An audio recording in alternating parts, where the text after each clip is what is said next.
Hola, en esta unidad vamos a trabajar con los números reales. El sistema de los números reales nos acompaña, ¿cierto?, desde muy chico. Tiene distintas características que lo hacen un conjunto sumamente poderoso. Podemos destacar tres de ellas. Primero es lo que se llaman las propiedades de cuerpo.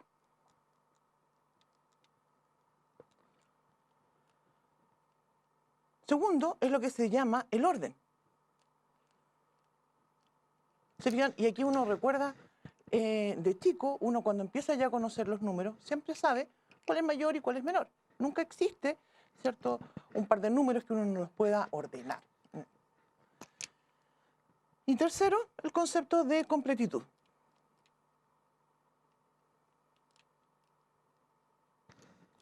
Estos tres temas son vitales y cruciales en el contexto de los números reales. En este MOOC nosotros solamente vamos a trabajar con las propiedades de cuerpo. Temas de orden y completitud en realidad son temas importantes y son tan importantes que justamente ya en una matemática formal dentro de sus cátedras ustedes los van a poder estudiar. En esta unidad la vamos a llamar operatoria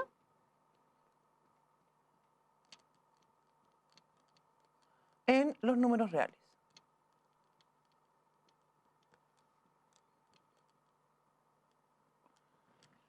Porque, como comentábamos, nos vamos a centrar solamente en eso, en el tema de la operatoria. Y dentro de esta unidad, entonces, vamos a partir conversando sobre cómo son, qué son, cómo se clasifican, ¿cierto?, estos números reales.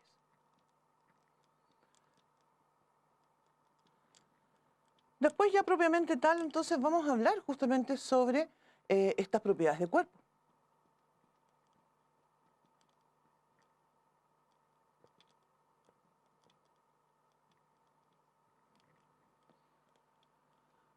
También entonces nos vamos a centrar muy particularmente en lo que significa la operatoria en los racionales.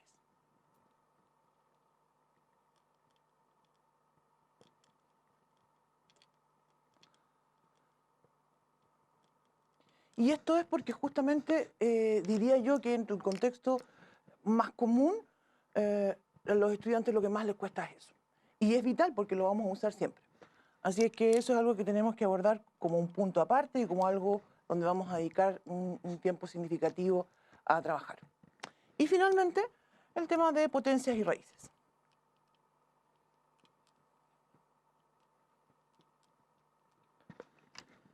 Transversal a estos temas y en todas las unidades pasa lo mismo, no solamente vamos a trabajar con problemas de calcular, sino que además vamos a ir siempre incluyendo problemas de planteo. Estos son importantes, obviamente, en el contexto de las matemáticas, como en esta asignatura, como en todas en realidad. Cuando hablamos de los números reales, hablamos y representamos esto en realidad en lo que conocemos una recta. Y decimos entonces que los números reales se representan en esta recta. Nosotros de muy chicos hemos aprendido a conocer los números y hablamos, por ejemplo, del 1, del 2, del 3, ¿cierto? Y así continuamos enumerando. Esos tres puntos suspensivos que es muy común de usar en matemática, a nosotros nos tienen que generar la idea de que eso continúa en una secuencia similar. Y estos números, como decía, los conocemos desde muy pequeños. Después entonces conocemos otros números como son el 0, el -1, el -2. Démosle nombre a estas cosas. Cuando nosotros hablamos de los números que llamamos enteros positivos, nosotros los llamamos naturales. Y los escribimos como el 1, el 2, el 3. El 0 no es parte de los números naturales. Después hablamos de z. Y cuando hablamos de z nos referimos entonces a todos los números enteros, positivos, negativos, incluyendo el 0.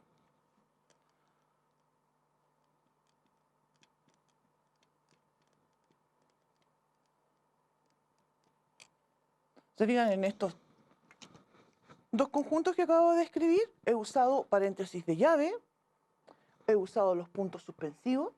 Esta forma de escribir los conjuntos uno la llama por extensión, porque estoy extendiendo, ¿cierto? Estoy explicando cómo son, los estoy ejemplificando y con estos puntos suspensivos, ¿cierto? A todos nos queda claro qué es lo que viene después.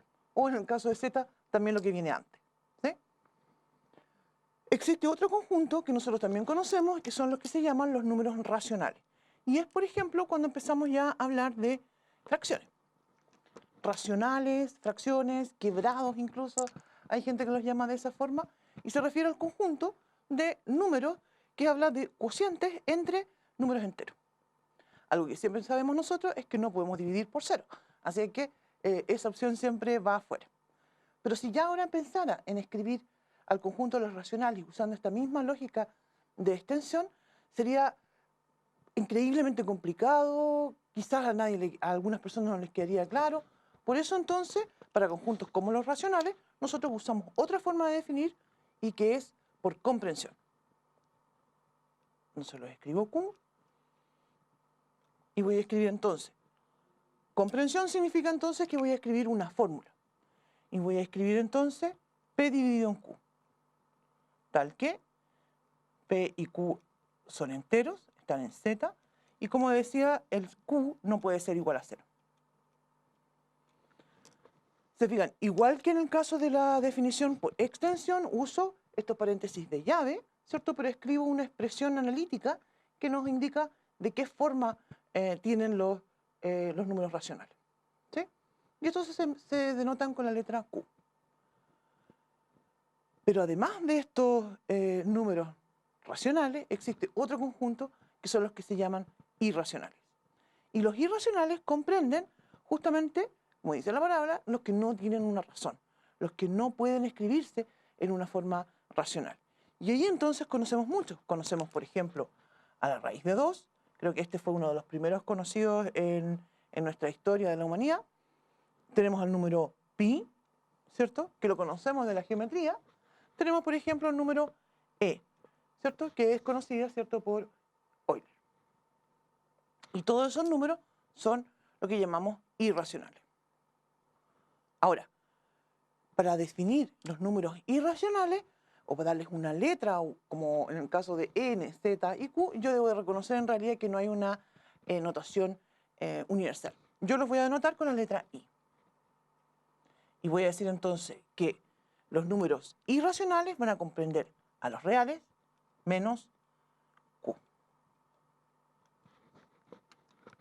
¿Sí? Los que no tienen una razón serían eso.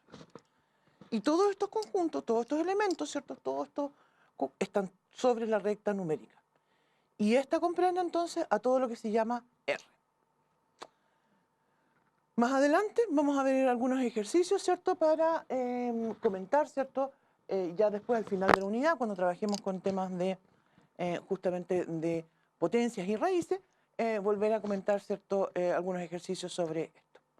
Por el momento entonces ahora ya sabemos con qué conjuntos vamos a trabajar. De aquí en adelante, ¿cierto? Trabajamos con los números reales y nos vamos a dedicar entonces ahora a comentar sobre las propiedades que tienen. Aquí entonces vamos a comentar estas propiedades de cuerpo. Cuando nosotros trabajamos con los números reales definimos dos operaciones, que son la suma y el producto. Nosotros sabemos que si tengo dos números reales y los sumo, lo que obtengo es un número real. Eso suena como súper obvio. Lo mismo que si yo digo que defino el producto y tomo dos números reales y los multiplico, y la multiplicación es un número real. Suena como absurdo, suena como evidente. Pero ya ustedes en matemáticas, en los cursos avanzados de matemáticas que van a tener en la universidad, se van a dar cuenta que van a empezar a estudiar otro sistema, donde van a hablar, por ejemplo, de matrices, ¿cierto? Y esto ya no va a ser tan evidente. Por eso entonces destacamos lo importante, ¿cierto?, de los números reales y cómo verifican esto. Creo que uno lo empieza a apreciar más en realidad cuando estudia justamente asignaturas más complejas como en el álgebra lineal. Pero esos son temas que van a ver ustedes mucho más adelante. Bien, comentemos entonces las propiedades que sí verifican los números reales, ¿cierto? Y vamos a partir entonces con estas propiedades que las llamamos cuerpo. Tenemos lo que llamamos la conmutatividad. La conmutatividad para la suma y para el producto, ¿cierto? De chicos, de hecho, uno siempre, cuando se aprenden las tablas, ¿cierto? Uno dice 4 por 7, 4 por 7, 4 por 7, no te acuerdas, y después dice, 4 por 7, lo mismo que 7 por 4. Entonces, eso es algo que nosotros conocemos. Lo mismo también las propiedades que llamamos de asociatividad. La asociatividad se da tanto para la suma como para la multiplicación, ¿sí? Nosotros sabemos que tengo una gran lista de números y necesito sumarlos, por ejemplo, uno puede ir sumando los 100 más 100, 50 más 50, 60 más 40, y entonces completa la suma mucho más rápido, porque nosotros sabemos entonces que existe esta propiedad de la asociatividad. Pero además de eso, tenemos propiedades que nos hablan de los elementos neutros. Los números reales tienen dos neutros. Uno que es el neutro para la adición, ¿cierto?, para la suma, y es el 0, y que verifica, ¿cierto?, que si yo le sumo 0 a cualquier número, lo que obtengo es otro número. Y a su vez también existe el neutro que es para la multiplicación, ¿cierto? Y entonces nosotros sabemos que cuando yo multiplico por 1 cualquier número, lo que yo obtengo es cualquier número. Y a su vez también tenemos propiedades que se relacionan, ¿cierto?, con estos elementos neutros, y habla de los inversos. Tenemos entonces lo que llamamos los inversos aditivos, ¿cierto?, que es el menos x, que de hecho es el que genera para nosotros la resta.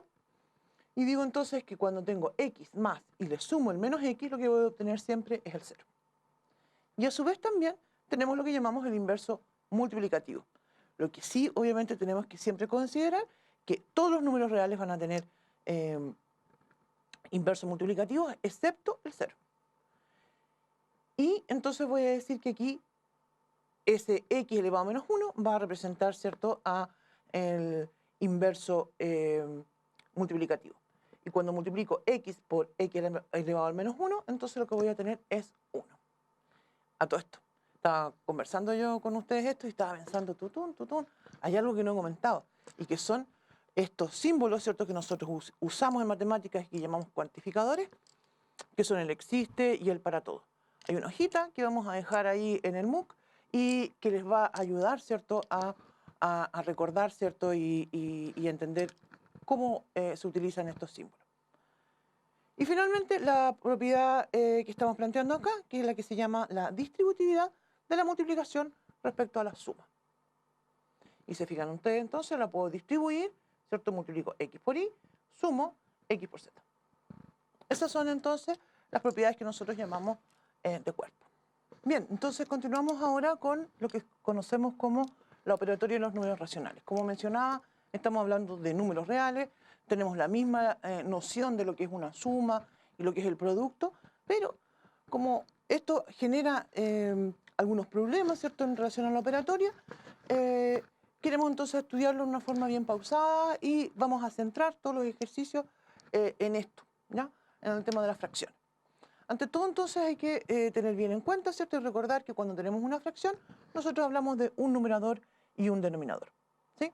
En este contexto, nuestro numerador y nuestro denominador pueden ser cualquier número real, excepto en el denominador no puedo tener el 0, ¿ya? Y entonces, para resumir, ¿cierto?, esta idea de lo que es la operatoria, vamos a comentar entonces la suma. Cuando tengo el mismo denominador, en la suma de dos fracciones, entonces yo mantengo el denominador y sumo los numeradores. Cuando, en cambio, el denominador es distinto, ¿cierto? Aquí también hay una estrategia que no la vamos a explicar con este ejercicio, sino que lo vamos a comentar en los ejercicios que vienen después. En muchos casos nos resulta más fácil trabajar con el mínimo común múltiplo. Pero en términos generales, ¿cierto?, yo simplemente puedo multiplicar C por D, ¿cierto?, los dos denominadores, y dejarlos acá en el denominador de la respuesta, ¿cierto?, multiplicar cruzado, y esa multiplicación cruzada, ¿cierto?, se suma. Y ahí entonces obtengo mi fracción. Ahora, hacemos la multiplicación. Cuando tengo la multiplicación de dos fracciones, lo que se hace es, se multiplican los numeradores y se multiplican los denominadores, ¿sí? Y es lo que estamos escribiendo acá. A todo esto, se fijan que en muchos casos uno ya no escribe, ¿cierto?, y eso ustedes ya lo saben del colegio, ¿cierto? Uno usualmente no escribe A.B, sino que simplemente escribe AB. Y eso me está indicando que el número A se está multiplicando por el número B. Y finalmente tenemos entonces la división de dos fracciones. Mantengo la fracción del numerador y la del denominador la invierto. Y la división se cambia por multiplicación. Y ahí entonces es la operatoria de los números reales. Aquí entonces vamos a empezar con algunos videos.